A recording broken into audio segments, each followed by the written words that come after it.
সবকিছুই কিন্তু শুধুমাত্র কিছু রাজনৈতিক বয়ানে পরিণত হয়। এই দায় অবশ্যই আমাদেরকে নিতে হবে। আমরা সবাই জানি যে যখন শেখ হাসিনা দেশ থেকে পালিয়ে গিয়েছিল তখন কিন্তু আমরা সেকেন্ড রিপাবলিকের কথা বলিনি, কারণ আমরা জানি যে শেখ হাসিনা যখন দেশ থেকে পালিয়ে গিয়েছে এই সময়টা একটা আওয়ামী লীগোত্তর সময়।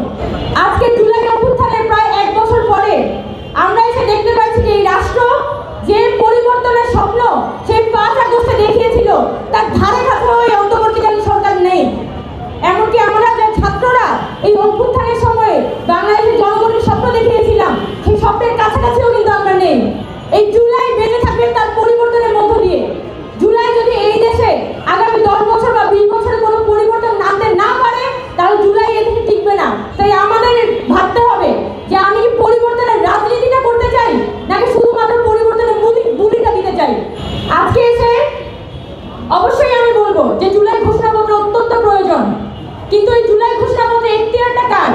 ওয়ালটন এখন দেশের সীমানা পেরিয়ে পৌঁছে গিয়েছে 50টিরও বেশি দেশে। ওয়ালটন, ঘরে ঘরে বিশ্বজুড়ে।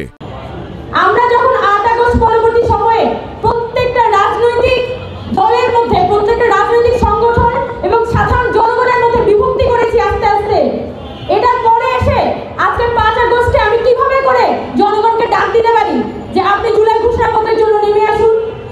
এই জনগণকে তো আমি সার্ভ করি নাই। কিন্তু আমরা এখন কি দেখছি, প্রায় 7 মাস চলে গেছে, এখনো পর্যন্ত কোনো জুলাই ঘোষণাপত্রের চেহারা দেখছি না। না আছে দেশে কোনো পরিবর্তন আর না আছে কোনো ধরনের সংস্কার।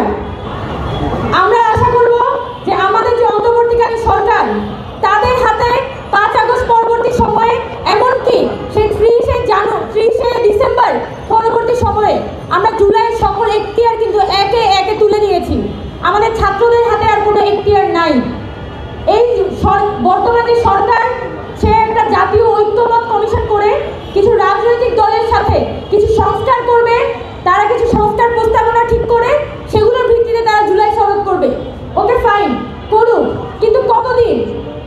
আমরা তো দেখতে পাচ্ছি যে পলিটিক্যাল পার্টিগুলোর সাথে সকল পলিটিক্যাল পার্টি যে বিষয়ে একমত হবে শুধুমাত্র সেই সংস্কারগুলোই বাস্তবায়ন হবে। অর্থাৎ বোঝাই যাচ্ছে যে খুবই গুরুত্বপূর্ণ সংস্কার, কিন্তু সকল পলিটিক্যাল পার্টি যদি এখানে একমত না হয় তাহলে সেগুলোর কোনো ধরনের বাস্তবায়ন হবে না। তাহলে এটাতে লাভটা কি? দিন শেষে যদি আমি আমার গোটা একটা অভ্যুত্থান আমাদের রাজনৈতিক দলগুলোর হাতে গিয়ে তুলে দিয়ে আসি, এই কিছু ঐতিহাসিক ভুল আজকে এসে আমাদের জুলাই পরবর্তী সময়ে আমাদের অভ্যুত্থানকে খুবই জটিল একটা পরিস্থিতিতে এনে দাঁড় করিয়েছে।